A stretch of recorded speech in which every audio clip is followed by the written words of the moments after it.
Science bulletin.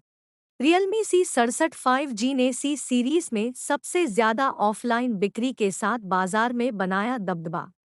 5G अनुभवों को लोकप्रिय बनाने और वास्तविक 5G डेमोक्रेटाइजर के रूप में Realme ने प्रभावशाली ढंग से अब तक 5G क्षमताओं से महत्वपूर्ण 33 स्मार्टफोन लॉन्च किए हैं।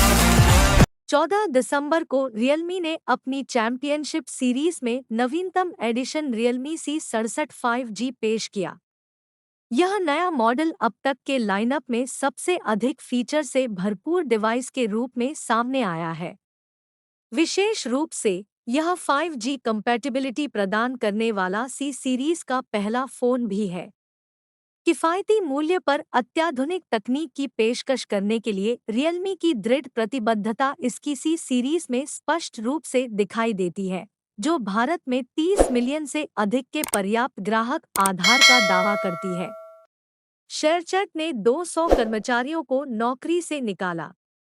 शेयरचैट और शॉर्ट वीडियो मनोरंजन ऐप मौज की मूल कंपनी मोहल्ला टेक ने कहा कि यह निर्णय कंपनी की लागत आधार को सुव्यवस्थित करने और अगली 4 से 6 तिमाहियों के भीतर लाभ हासिल करने की प्रतिबद्धता को दर्शाता है। कंपनी के प्रवक्ता ने बयान में कहा, शेयरचैट ने बुधवार को वर्ष 2024 के लिए अपनी वार्षिक योजना के हिस्से के रूप में एक रणनीतिक पुनर्गठन किया। कंपनी ने कहा, हमारी रणनीतिक दृष्टि के अनुरूप कंपनी ने संचालन को सुव्यवस्थित करने, उत्पादकता बढ़ाने और कंपनी को सतत विकास के लिए स्थापित करने के लिए एक व्यापक पुनर्गठन प्रयास किया। 2024 में 100 मिलियन से अधिक जेनेरिक AI स्मार्टफोन की होगी शिपमेंट।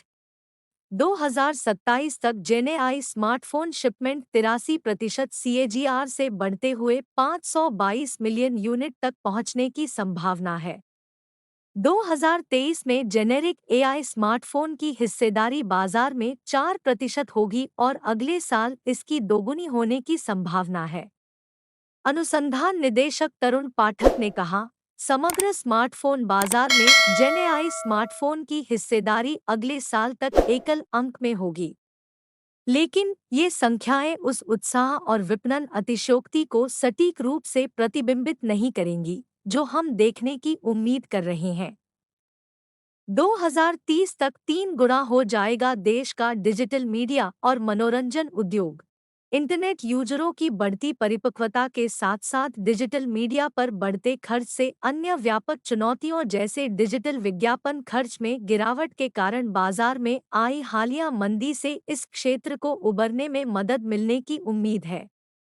पिछले 2 वर्षों में नॉन-रियल मनी गेमिंग RMG और OTT वीडियो के बढ़ते चलन ने डिजिटल विज्ञापन खर्च में मंदी के बावजूद इस क्षेत्र के विकास पथ में प्रमुख योगदान दिया है। वित्त वर्ष 2022 से 23 में डिजिटल मीडिया और मनोरंजन के सभी क्षेत्रों में पेड यूजरों की संख्या में वृद्धि देखी गई, जिसमें OTT ऑडियो का योगदान सबसे ज्यादा रहा। BNT की खास पेशकश।